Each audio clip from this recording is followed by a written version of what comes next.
मुंबईचा make over करण्याच्या स्पर्धेत येथे निर्माण होणाऱ्या डेब्रिजसाठी नवी मुंबई हे उत्तम डम्पिंग ग्राउंड झालं असून येथील नगरसेवक, पालिका अधिकारी, कर्मचारी आणि पोलिसांच्या कृपेने दिवसागणिक शेकडो टन डेब्रिज नवी मुंबईतील मोकळ्या जागांवर रातोरात पडत असल्याची तक्रार वारंवार होत असते।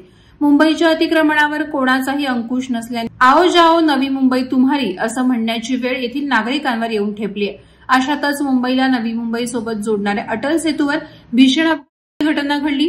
यामध्ये 2 जण जखमी झाल्याची माहिती मिळत असून सुदैवाने जीवितहानी टळली आहे। डेब्रिज घेऊन जाणाऱ्या एका डंपरला मागून दुसऱ्या डेब्रिज घेऊन जाणाऱ्या डंपरनं धडक दिल्यानं हा अपघात झालाय। यामध्ये डंपर चालक आणि क्लीनर जखमी झालेत। जखमींना तात्काळ रुग्णालयात भरती करण्यात आलं असून त्यांच्यावर उपचार सुरू आहेत। या प्रकरणाचा पुढील तपास पोलीस करत आहेत। हे अवैध वाहतूक करणारे डंपर या अपघातांना कारणीभूत ठरत आहेत।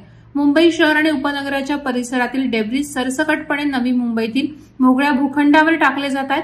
अतिक्रमण विभागातील अधिकाऱ्यांचे लागेबांधे डेब्रिज माफियांशी असल्यामुळे राजरोसपणे नवी मुंबई शहरात डेब्रिजचे डंपर घुसवून हे डेब्रिज ठरलेल्या ठिकाणी टाकून निघून जातात। या डेब्रिज माफियांना कोणाचाही भय नसल्यानं 10 गाड्यांचे परवाने काढून या परवान्यावर शेकडो गाड्या नवी मुंबईत खाली करण्याचा गोरखधंदा डेब्रिज माफिया करतात।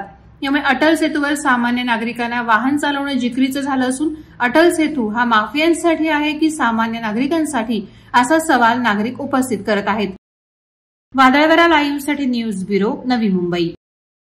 नवी मुंबई व रायगड जिल्ह्यातील ताज्या बातम्या आणि घडामोडींसाठी सबस्क्राईब करा वादळवारा लाईव्ह चॅनल आणि दाबा बेल आयकॉन।